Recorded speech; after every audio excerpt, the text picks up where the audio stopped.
মোটৰচাইকেল কিনিছে, গাড়ী কিনিছে, পকা ঘৰ বনাইছে, ভালকে আছে, ল'ৰা ছোৱালীক ভালকে পঢ়ুৱাইছে, ভাল হৈছে।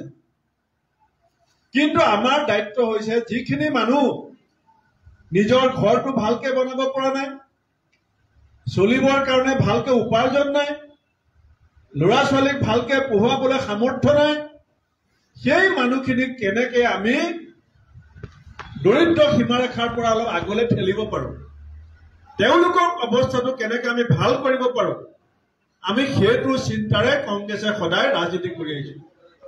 সমাজৰ যিখিনি দুৰ্বল মানুহ, আমাৰ ভূপেন হাজৰিকাই গাইছিলে গানত যে দুৰ্বল মানুহে যদি তোমাৰ সাহত পাৰ হয় কোবাল নদী, তুমি হেৰুৱাবানো কি। অৰ্থাৎ দুৰ্বল মানুহখিনিয়ে বৰ্তমান যিটো মূল্য বৃদ্ধিৰ কোবাল সুত, চাৰিওফালে বয় বস্তুৰ দাম বাঢ়োতে দুখীয়া মানুহখিনিৰ যিটো যান্ত্ৰণা, সেই যান্ত্ৰণাখিনি কাণ পাতি লৈ তেওঁলোকক সকাহ দি পেলাই চলিবৰ কাৰণে কিছু সচ্ছল কৰাৰ যিটো ৰাজনীতি, সেইটো আমি কংগ্ৰেছ দলে কৰি আহিছো। আৰু বিজেপিয়ে কি কৰিছে যে সমাজখন দুভাগ কৰি দিয়া, এফালে হিন্দু এফালে মুছলমান কৰি দিয়ে। হিন্দু মুছলমানৰ ৰাজনীতি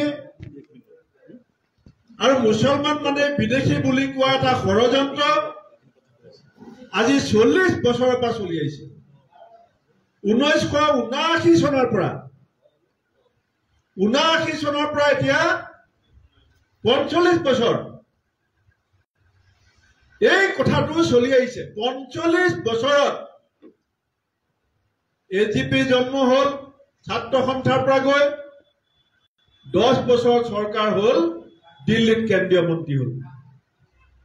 বিজেপি আহিলে কলে 16 তাৰিখে বিজেপি আহিব, 17 তাৰিখে বিদেশে টোপোলা বান্ধিব, 18 তাৰিখে বিদেশী যাব।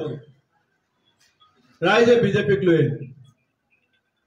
বিজেপি এতিয়া 11 বছৰ হল আৰু আছু আন্দোলনৰ পৰা এতিয়ালৈকে 45 বছৰ হল।